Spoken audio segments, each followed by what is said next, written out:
Hello dear students, welcome back to Winsome digital learning platform of Winsome International School. मेरा नाम है दीपक तंवर और हम कंटिन्यू कर रहे थे हमारी क्लास 5th का IGKO सेशन। इससे प्रीवियस सेशंस में हमने India and the world and environment and it's conservation, कुछ ऐसे नाम के इंपॉर्टेंट चैप्टर्स जो है और उनके इंपॉर्टेंट MCQs हम कवर कर चुके हैं। और आज का हमारा सेशन है लैंग्वेज एंड लिटरेचर। ये देखो, लिटरेचर और SST दोनों से रिलेटेड का एक पोर्शन है जिसमें आपके मोस्टली क्वेश्चंस SOF के पूछ लिए जाते हैं और सबसे ज्यादा ये क्वेश्चंस आते हैं अचीवर सेक्शन में से, है ना। अगर आप जब भी लैंग्वेज लिटरेचर का पोर्शन देखोगे आपको अचीवर सेक्शन से मोस्टली रिपीटेड क्वेश्चंस मिलेंगे। सो उसी के रिगार्डिंग हमारा फर्स्ट क्वेश्चन देखो क्या कह रहा है। What does the idiom it cost an arm and a leg mean. एक इडियम है हमारे पास जो कह रहा है it cost an arm and a leg. इसका मीनिंग क्या है? Option A, to be a very cheap. क्या इसका मतलब ये है कि ये बहुत चीप है? किसकी कॉस्ट कर रहा है? एक आर्म की और एक लेग की, मतलब कि हाथ और पैर गवा देना। तो ये कोई चीप थिंग तो है नहीं, ठीक है। तो पहला जो ऑप्शन है हमारा to be a very cheap, ये क्या हो जाएगा? इनकरेक्ट हो जाएगा। सेकंड कह रहा है टू बी वेरी एक्सपेंसिव। हाँ, क्यों? क्योंकि ह्यूमन ऑर्गन का नाम लिया गया है इडियम में। इट्स ऑलरेडी वेरी एक्सपेंसिव, या जिनकी कोई वैल्यू ही नहीं है ना, मतलब एक्सपेंसिव से भी ज्यादा importance. So it's to be very expensive. हाँ, हम कह सकते हैं, बट क्या हमारा ये करेक्ट आंसर है? वो तो हमें आगे वाले दो ऑप्शन देखने के बाद ही पता लगेगा। To be very nervous. अब देखो, नर्वस क्या है? अ टाइप ऑफ फीलिंग है। क्या है? अ टाइप ऑफ फीलिंग है। जबकि it cost an arm and leg, ये क्या कर रहा है? ये वैल्यू डिफाइन कर रहा है, ठीक है। तो इसमें वैल्यू की बात है, इसमें फीलिंग की बात कर रहे हैं। टू से व्हाट यू रियली फील, कि वो कहना जो आप रियली फील कर रहे हैं, ये भी किससे रिलेटेड है? ये भी फीलिंग से रिलेटेड है। किससे है बच्चों? फीलिंग से रिलेटेड है। तो अगर हम कॉस्ट की बात करें तो हमारा जो ऑप्शन नंबर बी है वो क्या हो जाएगा? बिल्कुल करेक्ट हो जाएगा, ठीक है। लैंग्वेज लिटरेचर के पोर्शन में से इसी तरह के क्वेश्चंस आते हैं कि कौन किसका ऑथर था, कौन किसका राइटर था, किसने क्या लिखा, किसने कहा क्या कहा, और कब कौन सा क्या प्रेसिडेंट बना, रिलेटेड टू SST, है ना। जिस तरह आपके बुक एंड ऑथर्स का सेक्शन होता है ना SST में, बिल्कुल उसी तरह यही है। क्वेश्चन नंबर सेकंड देखो, in India we mostly use British English to write. जी हाँ, हम इंडिया के अंदर मोस्टली जो है ब्रिटिश वर्ड जो है वो यूज करते हैं लिखने के लिए, ठीक है। The main difference between written British and American English is that American English simplifies spelling. क्या करती है अमेरिकन इंग्लिश? स्पेलिंग्स को थोड़ा सिंप्लीफाई कर देती है। बट हमने हमारी बुक्स में शुरू से ही कुछ ऐसी स्पेलिंग्स पढ़ी हैं जो आप सोचते हो कि अगर उसको ऐसे कर दिया जाए तो वो गलत हो जाएगी, है ना। बट वो अमेरिकन और ब्रिटिश में डिफरेंस है, आपको बताऊंगा मैं, don't worry. Which of the following word is spelled according to British English. इनमें से कौन सा वर्ड है जो ब्रिटिश इंग्लिश के अकॉर्डिंग स्पेल किया गया है? अब यहां पे बात आ रही है कि हम शुरू से कौन सा पढ़ रहे हैं सर? ब्रिटिश पढ़ रहे हैं, ठीक है। अब आपने नोट किया होगा यहां पे पहला ऑप्शन देखो क्या लिखा है सर, है तो ये नेबर, बट ये अमेरिकन वर्ड है, अमेरिकन इंग्लिश का वर्ड है। तो सर हम कैसे लिखते हैं? हम नेबर को लिखते हैं NEIGHBOUR। हम क्या यूज करते हैं? हम OUR यूज करते हैं, जो किसका है? जो सर ब्रिटिश का है ना, ब्रिटिश इंग्लिश का। जबकि यहां पे क्या है? OR है। ये किसका है? ये सर इंग्लिश है अमेरिकन, ठीक है। अमेरिकन इंग्लिश का वर्ड है ये। और हमसे क्या पूछा है कि ब्रिटिश इंग्लिश के अकॉर्डिंग जो सही वर्ड है वो हमें बताना है। तो मतलब पहला ऑप्शन क्या हो जाएगा हमारा? क्रॉस हो जाएगा, गलत हो जाएगा। दूसरा देखो, ट्रैवलर। क्या है? ट्रैवलर। यहां पे डबल L यूज किया गया है बच्चों, और डबल L जो है वो हम यूज करते हैं ब्रिटिश इंग्लिश में, यानी कि हम ये वर्ड यूज करते हैं। जबकि आपने बहुत सा जगह देखा होगा वो सिंगल L यूज करते हैं। दोनों सही है, बट एक ब्रिटिश है और एक अमेरिकन इंग्लिश। तो अगर ब्रिटिश इंग्लिश का हमें पूछा है तो हमारा ऑप्शन नंबर बी जो है ना बच्चों, वो बिल्कुल क्या हो जाएगा, करेक्ट हो जाएगा। क्या हो जाएगा, बिल्कुल करेक्ट हो जाएगा। अगला क्वेश्चन देखो क्या कह रहा है हमें ये कह रहा है this patriotic quote came from the 35th president of the United States who was tragically killed by an assassin.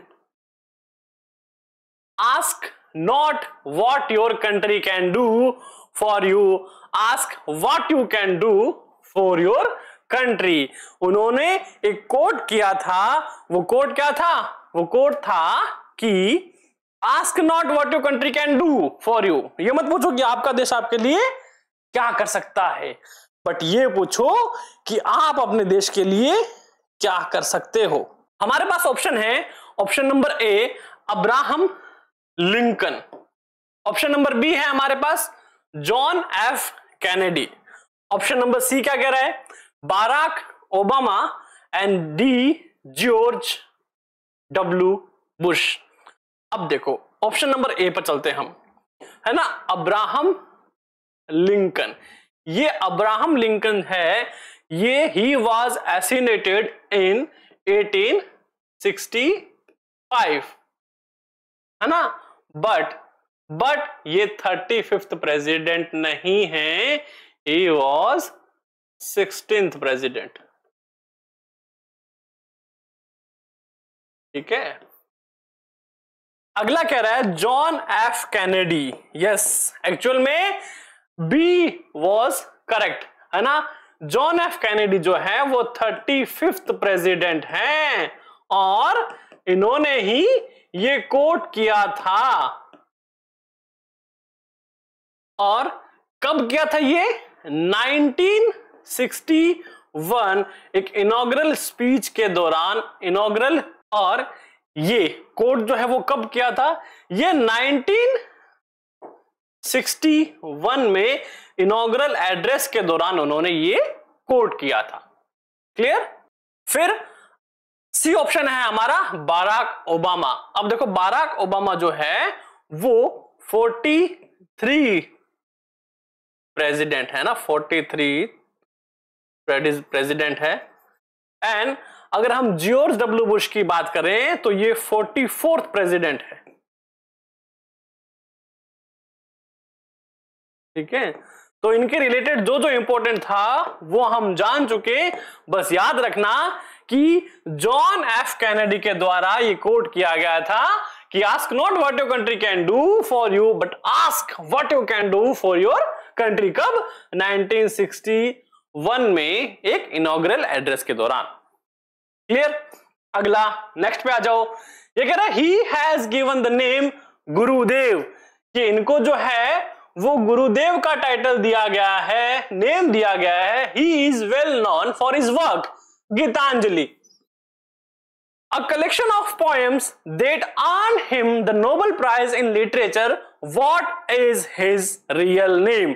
इनका असली नेम, है ना, रियल नेम जो है वो क्या है। देखो इन महात्माओं को हम शुरू से जानते हैं, है ना, क्लास फर्स्ट से इनका जो पिक्चर है, पिक्टोरियल क्वेश्चंस है वो आता रहता है ना।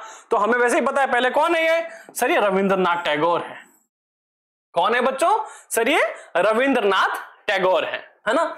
और इनको ये प्राइज, नोबेल प्राइज जो है वो गीतांजलि के लिए मिला कब था, ये बात इंपॉर्टेंट है। 1913 में इनको ये नोबेल प्राइज मिला था। और इसके अलावा हमारे ऑप्शन नंबर ए, बी और डी, ये सारे के सारे जो हैं इंडियन ओरिजिन राइटर हैं। कौन है बच्चों, इंडियन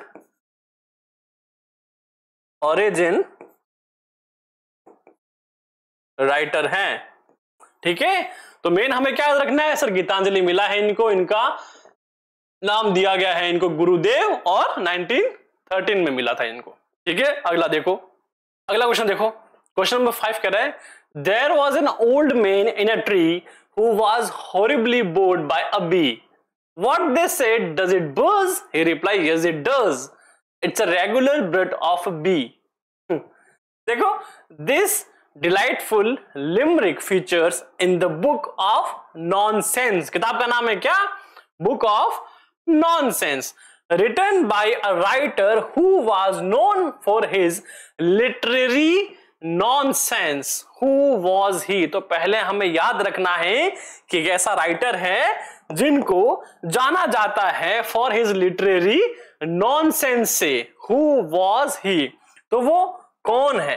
देखो ऑप्शन नंबर ए क्या कह रहा है? एडवर्ड लियर। और एडवर्ड लियर ही वो आदमी है जिन्होंने द बुक ऑफ नॉनसेंस लिखी है।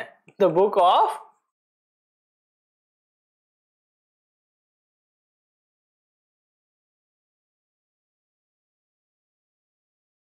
नॉनसेंस, है ना। अब सवाल ये आता है कि सर इन्होंने लिखी कब थी? तो ये कब लिखी थी सर? 1846 में इन्होंने ये बुक लिखी, पब्लिश करी। पहला तो हमारा करेक्ट हो गया, ऑप्शन नंबर ए हमारा सही है। बट अगर मैं ऑप्शन नंबर बी की बात करूं तो यहां पे R.L.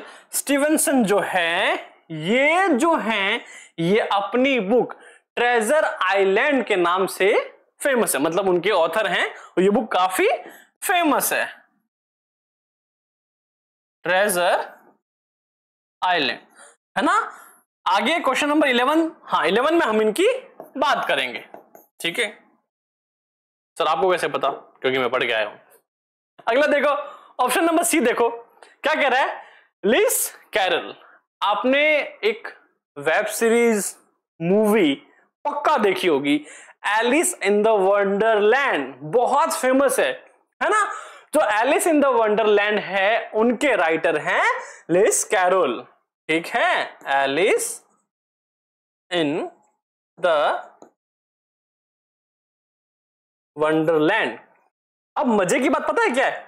मजे की बात यह है कि एलिस इन द वंडरलैंड के राइटर लेविस कैरोल जो है वो प्राइमरी फिगर हैं। तो किससे एसोसिएटेड है?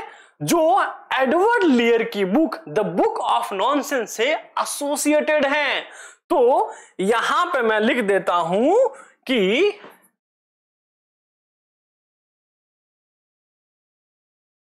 लेविस कैरोल जो है associated with the book of nonsense, ठीक है। तो अगर प्राइमरी फिगर पूछ लिया जाए तो आपको ऑप्शन नंबर सी जो है वो बताना है। क्लियर? ऑप्शन नंबर डी जो है हमारा, क्या नाम है इनका? इनका नाम है गैलेट बर्गीज। ये जो व्यक्ति हैं ये ह्यूमरिस्ट एंड राइटर है और ये अपनी एक पोएम है जिनसे काफी फेमस है। पोएम कौन सी है सर? पोएम का नाम है the purple cow. The purple cow के ऑथर के नाम से फेमस है ना। तो आई होप कि हमने इसके चारों के चारों ऑप्शन जो है वो क्रैक कर लिए। क्यों? क्योंकि इनमें इंपॉर्टेंट थिंग्स थी, सो मुझे लगा कि आपको बतानी चाहिए। क्लियर? चलते हैं नेक्स्ट क्वेश्चन की तरफ। क्वेश्चन नंबर 6 कह रहा है which of the following books is not authored bye Ruskin bond. अरे रस्किन बॉन्ड, है ना। रस्किन बॉन्ड जो है बेटा इंडियन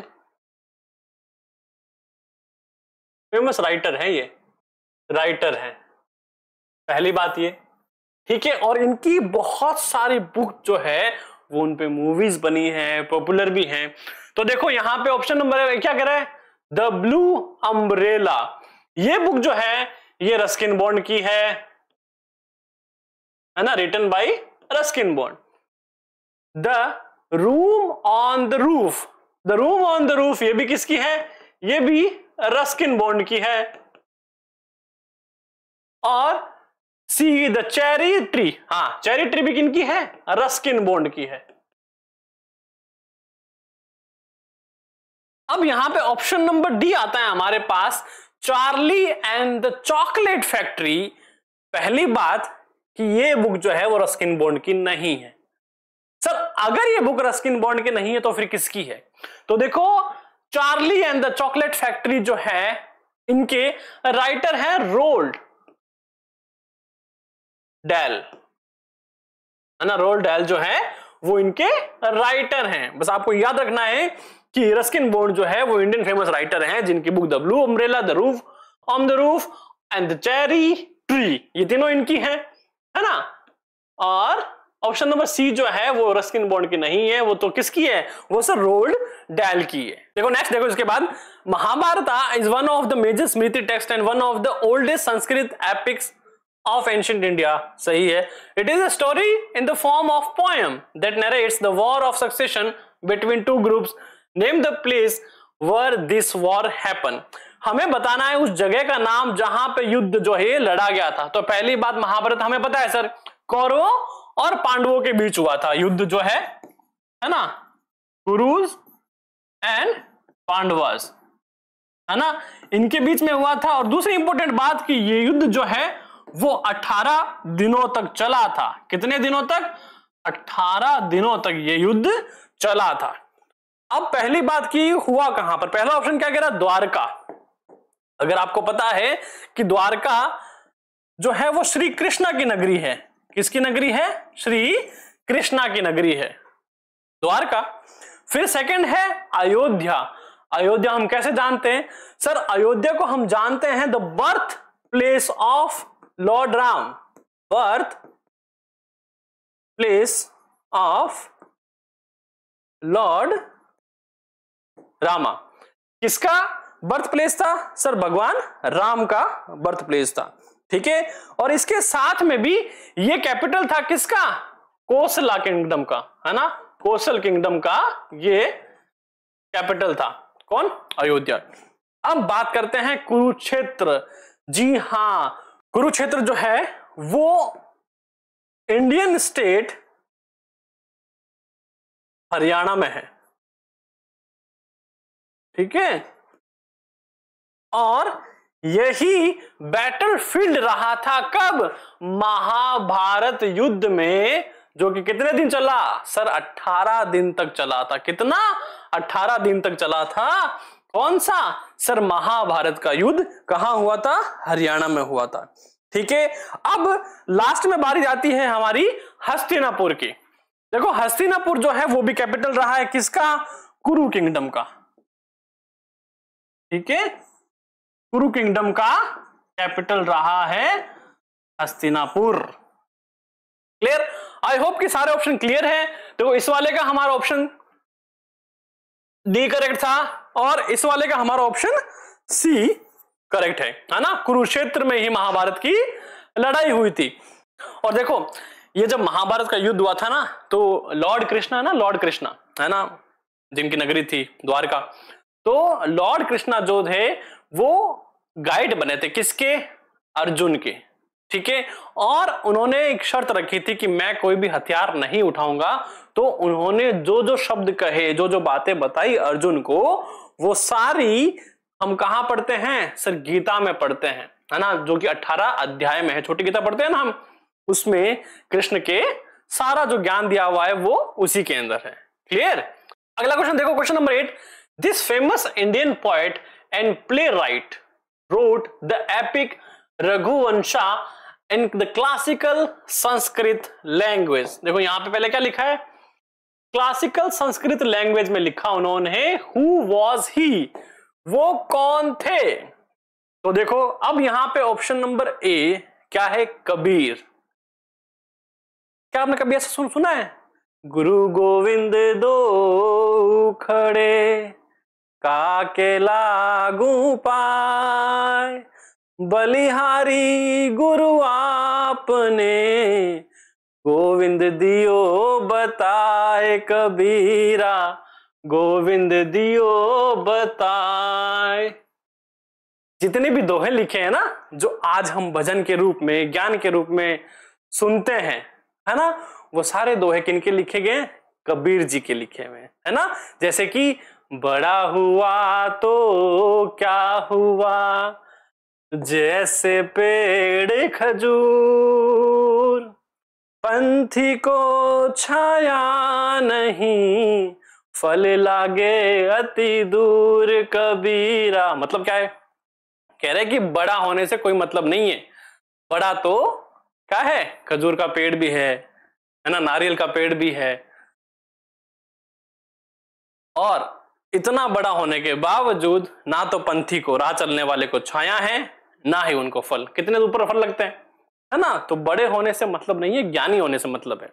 तो जितने भी दो हैं किसने लिखे हैं, कबीर जी ने लिखे हैं, बट उनका जो है रघुवंशा एपिक से रिलेशन नहीं है। फिर है रविदास। रविदास जो है वो इंडियन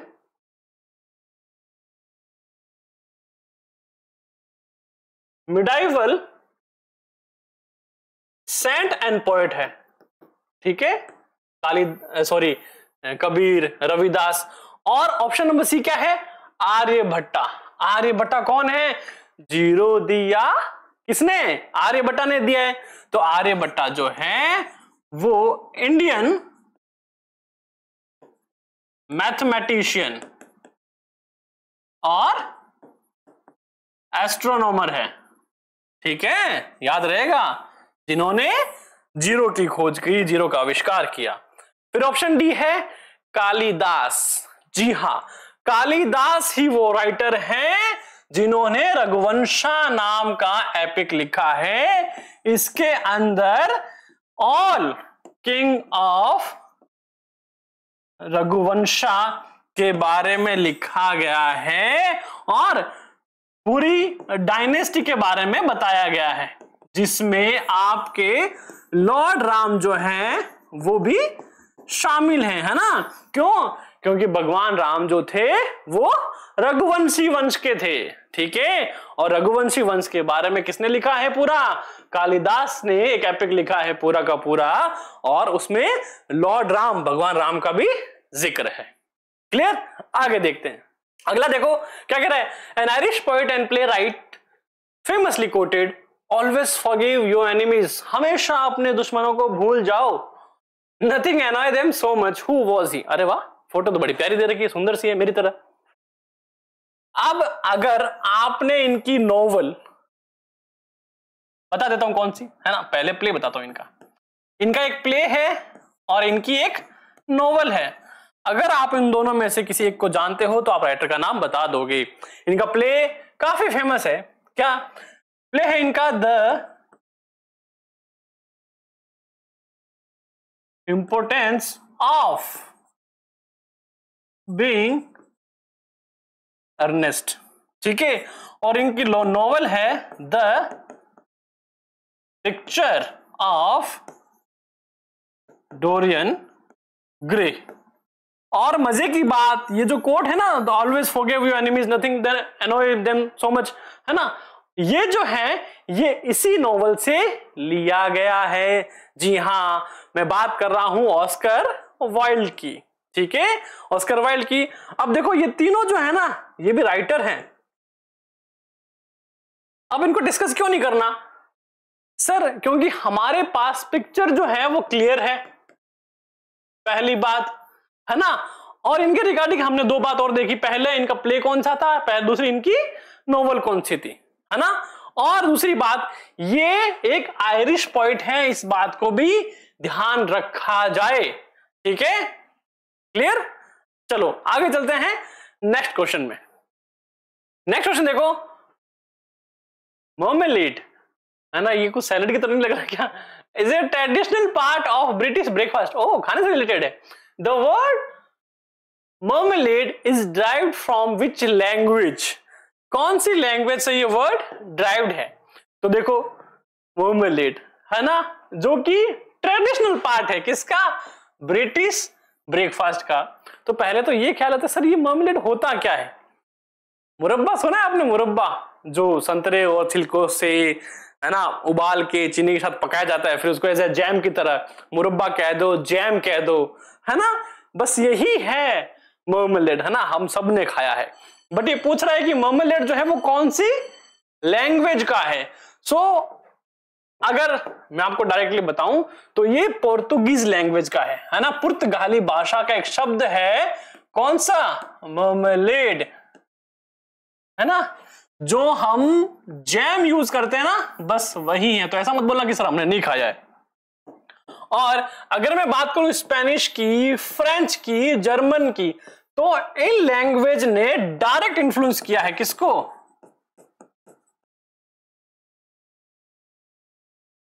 इंग्लिश को, है ना? ठीक है, तो हमें बस मेन याद रखना कि वर्मलेट जो है वर्ड वो कौन सी लैंग्वेज का है? वो पुर्तगाली पोर्तुगीज लैंग्वेज का है, जिसका मतलब क्या होता है? जैम, मुरब्बा, चीनी के साथ पकाकर खाने वाला। अगला क्वेश्चन देखो, क्वेश्चन नंबर 11 क्या कह रहे हैं?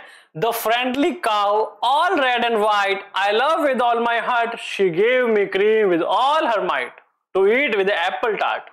Wow, this poem was written by a man who is famous for his adventure novel like Treasure Island. Sir अभी तो हमने बात करी थी, है ना, ट्रेजर आइलैंड की, है ना, पिछले कुछ क्वेश्चंस में मैंने कहा था 11 नंबर क्वेश्चन में आपको डिटेल में पढ़ोगे इसके बारे में, बस वो आ गया है।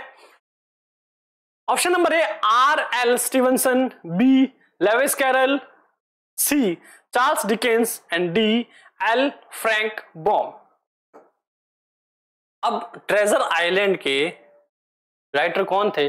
सर हमें पता है R.L. स्टीवनसन थे, ठीक है, और इनकी एक और बुक है, कौन सी? द फ्रेंडली काउ, पोएम है उनकी, ठीक है, द फ्रेंडली काउ। इनके अलावा इनकी कुछ और फेमस, जैसे कि the strange case of doctor Jekyll and mister hide, ठीक है, और इनकी एक फेमस एक और बुक है। और ये जो द फ्रेंडली काउ है ना, ये वाली, ये किसके अंदर मिलती है? इनकी एक क्रिएशन है जिसका नाम है द चाइल्ड्स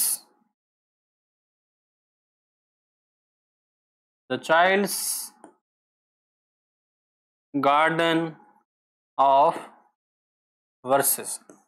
उसी में द फ्रेंडली काउ है, पोएम मिलती है, और बच्चों के लिए इन्होंने बहुत सारी अनेकों किताबें हैं वो भी लिखी हैं। अब देखो लेविस कैरल, हमने क्या देखा था sir? Alice in the Wonderland, हम इसका जिक्र जो है वो कर चुके हैं। और सी नंबर जो है चार्ल्स डिकेंस, इनकी कुछ फेमस रचनाएं हैं, है ना, जैसे कि अ टेल ऑफ टू सिटीज, है ना, और क्रिसमस कैरल्स,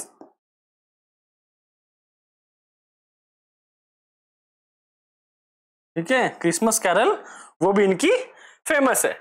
और number D L Frank Baum जो है, ये अपनी book the wonderful wizard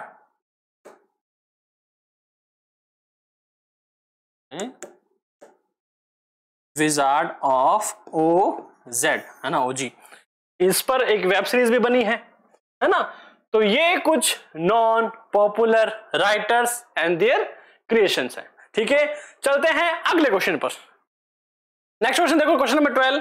she was a British writer who wrote hundreds of children's book and stories. Her famous books are the secret 7, famous 5 etcetera.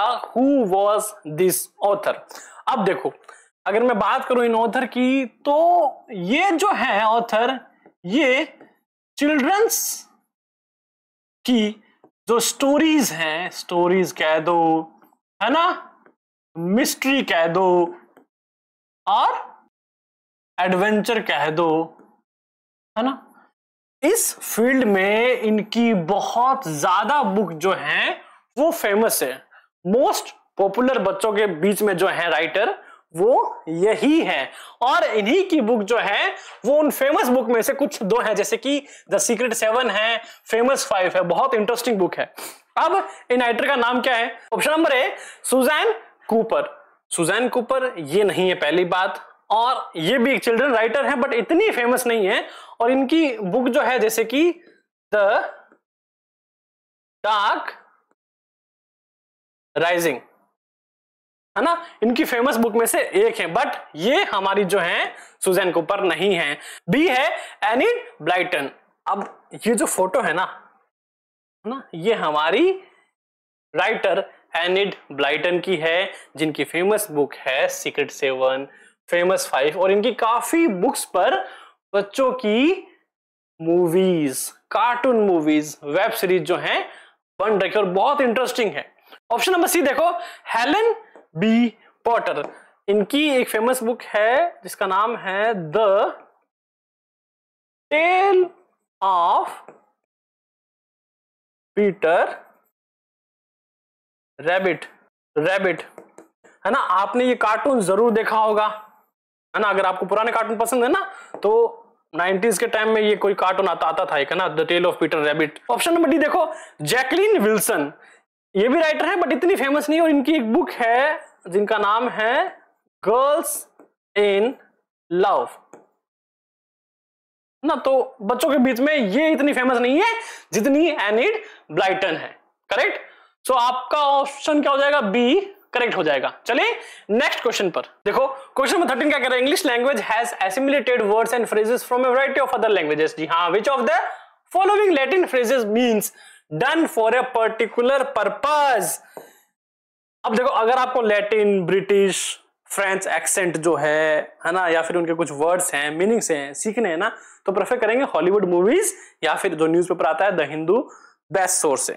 अब यहां पे हमारे पास कुछ लैटिन वर्ड दिए गए जिनके मीनिंग हमें ढूंढने हैं। पहला क्या कह रहा है, एडहोक कह रहा है। देखो एडहोक का मतलब क्या होता है, एडहोक का मतलब होता है टू दिस या फिर for this.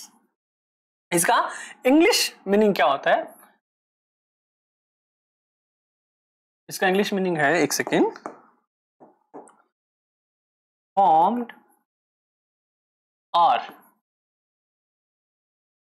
arranged for particular purpose only। किसका, एडहोक, टू दिस, फॉर दिस। ठीक है, अब देखो नेक्स्ट क्या कह रहा है, अब फोर्टियोरी। अब इसका मीनिंग क्या होता है, इसका इंग्लिश मीनिंग है फ्रॉम अ स्ट्रॉन्गर रीजन या फिर इवन मोर सो। सी कह रहा है एड इन्फिनिटियम, एड इन्फिनिटम। इसका मतलब क्या होता है, infinity, infinite, infinity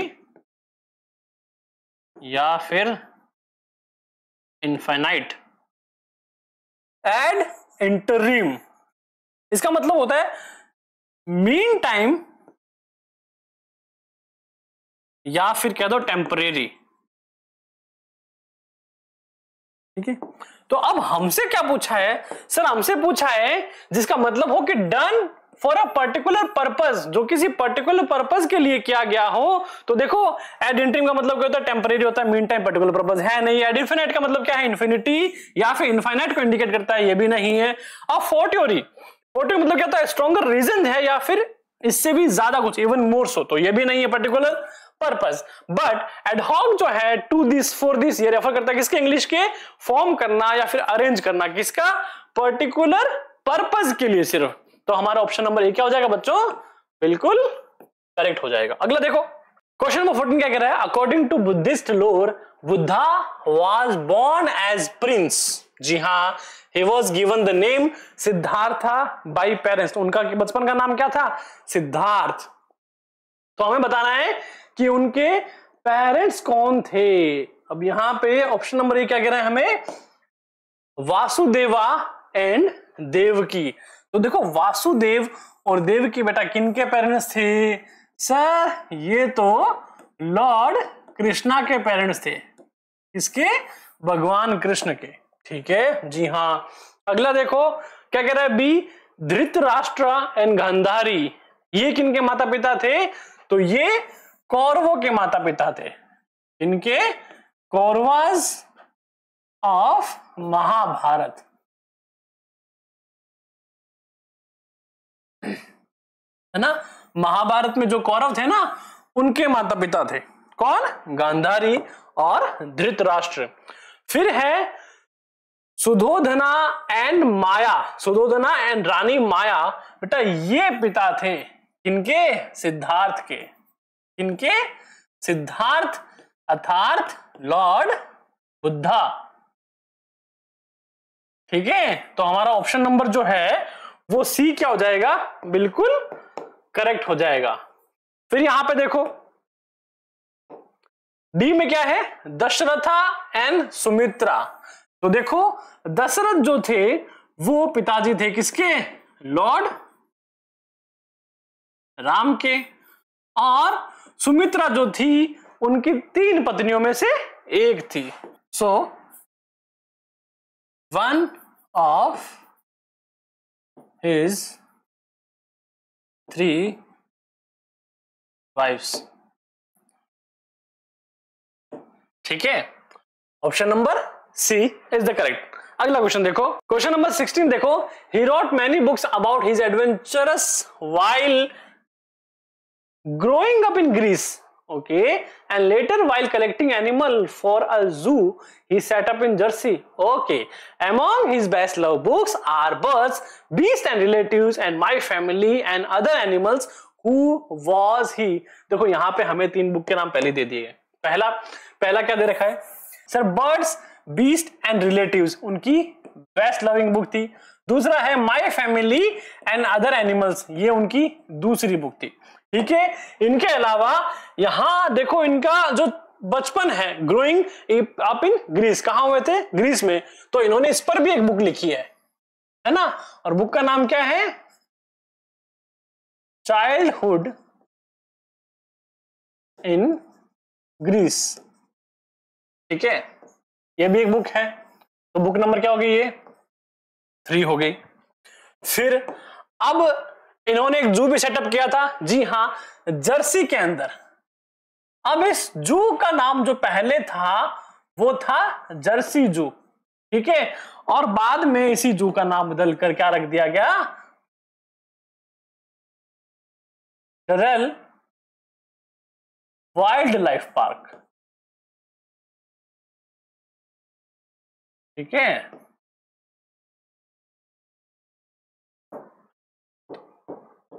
I hope कि आपको पता लगा होगा मैं किसकी बात कर रहा हूं। मटेरियल की बात कर रहा हूं। यहां पे फिर भी ऑप्शन 2 है। ठीक है, और इसके साथ इन्होंने पूछा है कि उनकी जो बुक थी my family and other animals, वो किनकी थी? देखो ऑप्शन नंबर ए जो हमें क्या कर रहा है, यहां पे एक नाम है जेम्स हैरियट, है ना। जेम्स हैरियट कौन थे सर? एक सर्जन थे और प्लस ऑथर भी थे। क्या थे? ये एक सर्जन थे एंड एक ऑथर भी थे। ठीक है, और इनकी बुक का नाम क्या है? बुक का नाम है all creatures great and small series, है ना, जो इनकी एक फेमस बुक थी। ठीक है, किसकी बात करी हमने जेम्स हैरियट की बात करी। ठीक है, तो ये हमारा आंसर नहीं है। दूसरा है जेरल्ड डरेल।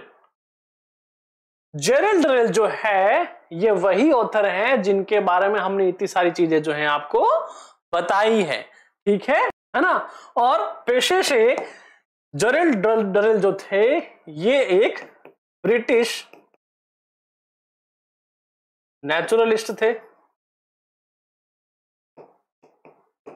ठीक है, और ये जू कीपर भी थे, और जैसा कि हमें इनकी बुक से पता चला ये ऑथर भी रहे हैं। ठीक है, ये भी क्लियर हुआ। देन बात करें सी ऑप्शन, क्या है सर? लॉरेंस डरेल है ना। लग तो रहा क्या है, दोनों सेम ही है। जी हाँ, लॉरेंस डरेल जो हैं वो जेरल्ड डरेल के बड़े भाई हैं, ओल्डर ब्रदर। ठीक है, और ये भी क्या है? ये भी एक जाने माने ऑथर हैं, बट हमें इनकी बुक का नहीं पूछा गया है। अब देखो ऑप्शन नंबर डी की बात करूं, क्या लिखा है सर? Buster Lord Jones. पहली बात है ना, ये कंटेम्परेरी थे किसके? हमारे पहले सर्जन कौन थे? सर जेम्स हैरियट के, ठीक है, किसके? जेम्स हैरियट के, है ना। दूसरी बात, ये भी जो है वो एक ब्रिटिश वेटनरी सर्जन थे, है ना, वेटनरी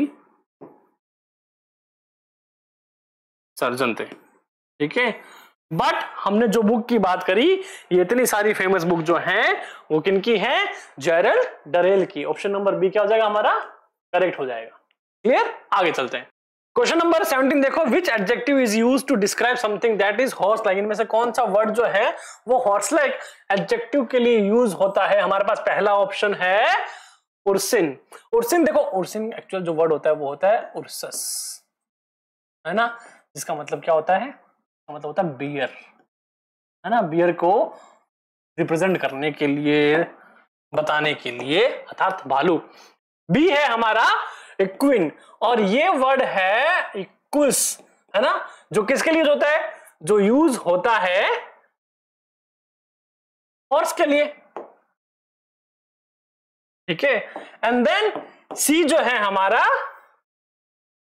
एवाइन, ये वर्ड है एवाइस, है ना, जो कि बर्ड के लिए यूज होता है। देन हमारे पास है ऑप्शन नंबर डी ओविन, जो वर्ड है ओविस, जो किसके लिए यूज होता है? शीप के लिए, है ना, शीप समथिंग लाइक। अब यहां पे हमसे पूछा है कि ऐसा कौन सा वर्ड है जो हॉर्स लाइक की तरह, हॉर्स है, योल्प है, उनकी तरह यूज होता है। तो यहां पे ऑप्शन नंबर क्या है हमारा? सर बी, है ना, इक्विन वर्ड है इक्विस, जो कि किसके लिए यूज होता है? हॉर्स के लिए यूज होता है। It means B is correct answer, ठीक है। Okay, will see next. Question number 18 क्या बोल रहा है? The potions master at Hogwarts hated Harry Potter because he reminded of him Harry's parents bitterly. Who was this potions master? एक कौन सा पोशन master था हॉगवर्ड के अंदर जो किससे नफरत करता था? हैरी से। बट क्या हुआ था? At the end of the thing उसने हैरी को प्रोटेक्ट किया था। मैं बात कर रहा हूं हैरी पॉटर की मूवीज की, ठीक है। तो यहां पे देखो ऑप्शन नंबर ए क्या कह रहा है? Albus Dumbledore. अरे एल्बस डंबलडोर हॉगवर्ड के क्या थे? हेडमास्टर थे, है ना। अगर आपने हैरी पॉटर देखी है तो आपको यह आंसर जो है अच्छे से पता होंगे, अदरवाइज देखना। सुपर, ठीक है। बी है सेवरस स्नैप, है ना, जिसको सेवरस सेवरस करते थे, है ना, नाग लोग के टीचर, याद है कुछ, है ना। वो ही इंसान था जो हैरी का, मतलब उस समय पोशंस मास्टर था, साथ ही साथ हैरी से नफरत करता था। बट हैरी की जो मम्मी थी लिली पॉटर, है ना, उनसे उनकी एक छोटी सी प्यारी सी लव स्टोरी भी हमें बैकग्राउंड में बाद में देखने को मिलती है ना। तो उसी के लिए वो लास्ट में क्या करता है? हैरी पॉटर को बचाता है। किससे? द डार्क आर्ट टीचर से, है ना, डार्क आर्ट टीचर से बचाता है। तो ऑप्शन नंबर बी क्या हो जाएगा हमारा? करेक्ट हो जाएगा, सेवरस स्नैप, है ना, वो जो जिसका नाम नहीं लेते वोल्डेमॉर्ट के साथ था। पहले दिखाया ऐसा जाता है, बट वो किसकी सेफ्टी के लिए था? हैरी पॉटर की सेफ्टी के लिए था। करेक्ट। देन कह रहा है option number C Gilderoy Lockhart. Lockhart की बात कर रहे हैं, है ना, डिफेंस था किसका? अगेंस्ट किसके? द डार्क आर्ट टीचर के, ठीक है। और मिनर्वा मैकॉन्गली, ये क्या थी? हेड मिस्ट्रेस थी। कौन थी? हेड मिस्ट्रेस थी वहां की, हॉगवर्ड की, ठीक है। ओके, तो हमारा ऑप्शन नंबर बी जो है वो क्लियर हो जाएगा, करेक्ट। अगला देखो क्वेश्चन नंबर 19 देखो, analogies are word comparisons, find the correct analogy in the following case by deducing the logic. Logic find out करना है हमें। पहला बोल रहा है कि जेन्युइन, इट मींस ऑथेंटिक, जो जेन्युइन है ऑथेंटिक है। बात कर रहा है सिनोनिम्स की। किसकी बात कर रहा है? सिनोनिम्स, सिमिलर वर्ड्स, ठीक है सर, कॉन्सेप्ट हमने समझ लिया है। अब बात कर रहा है मिराज। कहां सुना है सर हमने? ये डेजर्ट में बहुत ज्यादा सुना है। क्या होता है? जब आदमी प्यासा होता है तो उसे हर थोड़ी दूर में क्या दिखता है? वाटर बॉडी दिखती है ना, पोंड दिखता है, तालाब दिखता है। तो क्या एक तरह का वो इल्यूजन है। ऑप्शन देखो यहां पर, क्या मिराज कोई इमेज है? नहीं, ऑप्शन नंबर एक इनकरेक्ट। क्या मिराज कोई इल्यूजन है? जी हाँ, इल्यूजन ही तो होता है डेजर्ट के अंदर, है ना, दूर दिखता अरे पानी है, अरे कुछ है, अरे कुछ है ना। तो mirage is like a illusion. Option number B क्या हो जाएगा हमारा, करेक्ट हो जाएगा। क्या मिराज कोई डांस है क्या, नहीं। या एस्ट्रोनॉट है, एस्ट्रोनॉट मिराज नहीं, क्या है, एक तरह का इल्यूजन है, करेक्ट। नेक्स्ट देखो question number 20, what is the English meaning of the Spanish word hermosa. अगर आपको स्पेनिश आती है तो बहुत अच्छी बात है, अदरवाइज मेरी तरह पढ़ के जाना, ठीक है। ऑप्शन नंबर कह रहा है brown, B complex, C beautiful and D healthy. तो यहां पे देखो वर्ड है एक हर्मोसा, है ना। ये स्पेनिश वर्ड जो है हर्मोसो, हर्मोसो जो है उसका एक फेमिनाइन वर्जन है, फेमिनाइन वर्ड है, जिसका मतलब क्या होता है, जिसका मतलब होता है ब्यूटीफुल, हैंडसम, है ना। और अब देखो यहां पे इसका जो करेक्ट मीनिंग है वो क्या होगा सर, पहली बात है होगा ब्यूटीफुल, यानी कि सी हमारा करेक्ट हो जाएगा। फिर बात करते हैं कि सर ब्राउन जो है उसको स्पेनिश में क्या बोलते हैं, उसको बोलते हैं मैरन, है ना, ऊपर से डंडी सी लगती कुछ। देन बात करें कॉम्प्लेक्स, है ना, कॉम्प्लेक्स जो है कॉम्प्लेजो, कॉम्प्लेजो, ठीक है। और फिर अगला वर्ड हमारे पास क्या है, हेल्दी। हेल्दी का स्पेनिश वर्ड कौन सा है, वो है सेनो, ठीक है। हो सकता है प्रोनाउंसिएशन थोड़ा स्पेनिश नो है, नहीं हो, बट हाँ मैरन, कॉम्प्लेजो और सेनो क्या है, brown, complex, beautiful, healthy. Beautiful क्या है, हर्मोसा, जो हर्मोसो का एक फेमिनाइन वर्ड है। क्लियर, तो हमारा आंसर क्या हो जाएगा, सी हो जाएगा। आई होप कि आपको समझ में आया है। अगला देखें अचीवर सेक्शन, क्वेश्चन नंबर 21। अब देखो अचीवर सेक्शन के क्वेश्चन जो है वो बहुत ज्यादा इंपॉर्टेंट होते हैं, क्यों, क्योंकि कई बार एग्जाम में आपके रिपीट होते हैं। क्वेश्चन क्या बोल रहा है, unscramble the given letters to find the adjective for something that is frog like. हमें एडजेक्टिव वर्ड ढूंढना है, किसके लिए, फ्रॉग लाइक वर्ड के लिए। चलो अनस्क्रैम्बल करते हैं, 4 है हमारे पास ऑप्शन, लेट्स सी। ए क्या कहता है, ए बोल रहा है R A N I N E, ranine. देखो रेनाइन जो है बेसिकली फ्रॉग या फिर टोड के लिए यूज होता है, ठीक है, या फिर आप कह सकते हो एम्फीबियंस के लिए, ठीक है। देन हमारे पास बी क्या कह रहा है, बी कह रहा है P I S C I N E, साइन। इसका मतलब क्या है, इसका मतलब ऐसा वर्ड जो किसके लिए यूज होता हो, जो फिश के लिए यूज होता हो। किसके लिए बच्चों, जो कि फिश के लिए यूज होता है। और बेसिकली हमने ये वर्ड जो है वो राशि के मामले में भी मीन राशि का हमने देखा है। देन सी देखो क्या बोल रहा है, ये बोल रहा है P U L I N E, पुलिन। अब ये किसके लिए यूज होता है सर, पुलिन जो है किसके लिए यूज होता है, जो कि रिवर बैंक के लिए, शोर के लिए या फिर बीच के लिए भी यूज होता है। क्लियर। और फिर हमारे पास वर्ड है C A N I N E, canine. Canine जो है वो किसके लिए यूज होता है, ये होता है डॉग लाइक के लिए। किसके लिए, डॉग लाइक के लिए। पर हमें तो चाहिए था सर ऐसा वर्ड जो कि फ्रॉग लाइक के लिए यूज हो, और हमारे पास हमारा आंसर पहले ही मिल चुका है। क्या है, वो है रेनाइन, यानी कि ऐसा शब्द जो कि फ्रॉग और टोड या फिर एम्फीबियंस के लिए यूज होता हो। तो हमारे पास इसका आंसर क्या हो जाएगा, A is the correct answer. Clear, okay. Next देखो क्वेश्चन नंबर 22 देखो, match the column and select the correct option. Okay, हमें यहाँ पे कुछ बुक्स के नाम दिए, फिर उनके ऑथर के नाम है, हमें बताना कि कौन सा करेक्ट है। अब देखो यहाँ पे मैंने ये पढ़ रखा था पहले, याद है आपको पिछले कुछ क्वेश्चन में पढ़ा था हमने, एक बुक नाम थी इनकी Charlie and the Chocolate factory, Matilda, है ना। इन्हीं की एक बुक और है ना, जो बुक कौन सी है, द मैजिक फिंगर। क्या है, द मैजिक फिंगर। तो मैंने क्या था सर, पहले मेरे को ये याद था तो मैंने इसको टिक किया, है ना। तो देखो द मैजिक फिंगर, ये क्यू का क्या हो गया, फर्स्ट हो गया। यहां पे देखो कोई ऐसा है जिसमें आपके क्यूब में 1 दिखे, इसमें भी नहीं है, इसमें भी नहीं है, इसमें भी नहीं है। देखो पहला तो मेरे को ये मिला, ठीक है।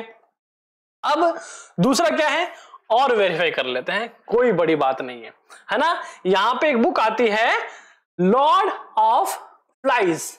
क्या है, लॉर्ड ऑफ फ्लाइज, जो कि किनके द्वारा लिखी गई है, जो विलियम गोल्डिंग के द्वारा लिखी गई है ना। आर का टू, ये रहा आर का 2। फिर क्या है, पी का 3।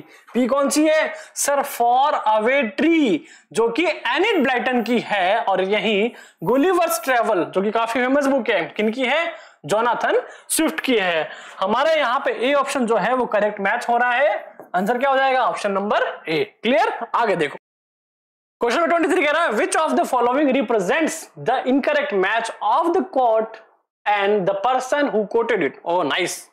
देखो यहां पे क्या कह रहा है कि हमें रॉन्ग कोट जो है वो सेलेक्ट करना है, मींस ऑलमोस्ट सही है सारे। देखो यहां कह रहा है all that glitters is not gold, हर चमकती सी चीज सोना नहीं होती। किसने कहा है, विलियम शेक्सपियर ने। देखेंगे be whatever you are be a good one, कौन कहते हैं, रॉबर्ट फ्रॉस्ट कहते हैं, ऐसा कह रहा है। C you must be the change you wish to see in the world, Mahatma Gandhi. And D knowledge is power. अब देखो यहां अगर मैं शुरू करूं डी से, नॉलेज इज पावर, ये जो कोट है वो फ्रांसिस बेकन के द्वारा ही दिया गया है और इन्हीं को ट्रिब्यूट करता है, ठीक है। इट मींस ये हमारा करेक्ट है, ठीक है। अब बात आती है सी की, you must be the change, है ना, you wish to see in the world, किनके वर्ड थे, महात्मा गांधी जी के वर्ड थे, जी हाँ, it's correct.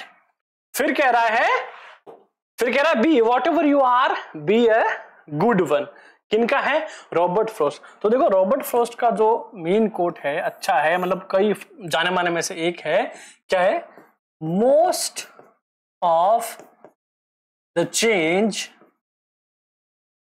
We think we see in life. किसका है ये, रॉबर्ट फ्रॉस्ट का है कि most of the change we think we see in life. But sir ये जो कोट है ना, whatever you are be a good one, ये किसका है, अब्राहम लिंकन का है सर, ठीक है। तो हमें पता लग गया था इनकरेक्ट कौन सा था सर, हमारा बी ऑप्शन जो है वो इनकरेक्ट था। All that glitter is not gold किसका है, विलियम शेक्सपियर का, बिल्कुल सही है। तो ऑप्शन नंबर बी क्या हो जाएगा हमारा, करेक्ट हो जाएगा।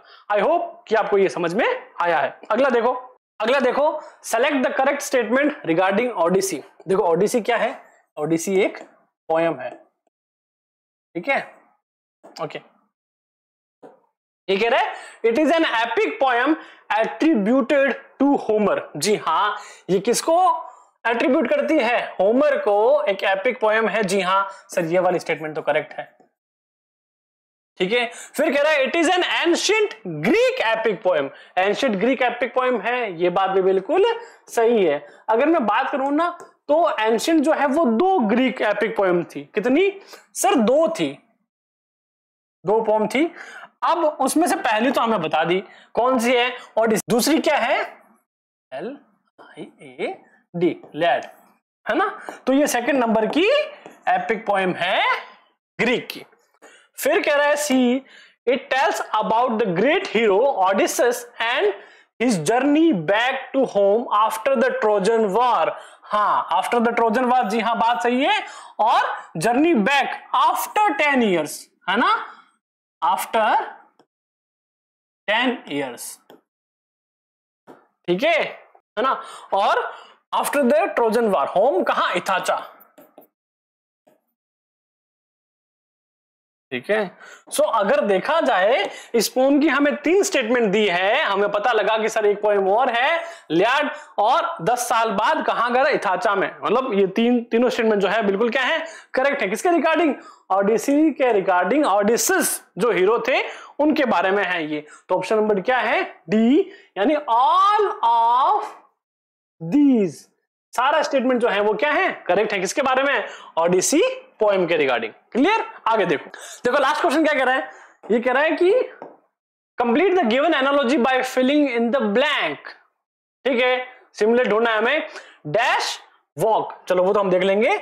विस्पर किससे रिलेटेड है, बात करने से, टॉक करने से। ठीक है, विस्पर कर रहा है, बात कर रहा है, एक तरह से सिनोनिम ही है ना। मतलब कि अगर हम ये लॉजिक लगाएं तो यहां पे देखो पहला क्या है, जंप, ऑप्शन नंबर ए जंप, जंप करना।